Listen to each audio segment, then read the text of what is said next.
How to fix selected file is not supported for upload in Google Docs. So I will just give an example. I'm in my Google Docs here, and if I just go and click on file, right, and there's an option to upload. Let's say I will just go and click on control open here, and I will upload a folder here.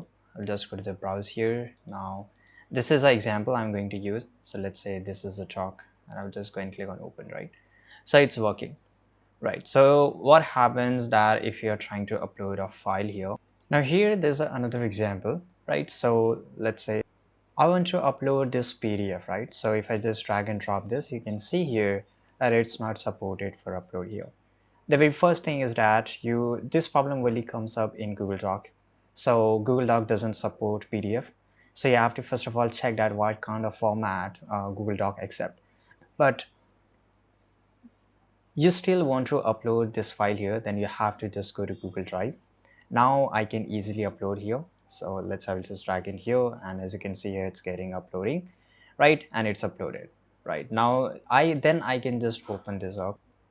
Now select this, right click on it, now click on open with, and now you can just open in Google Doc.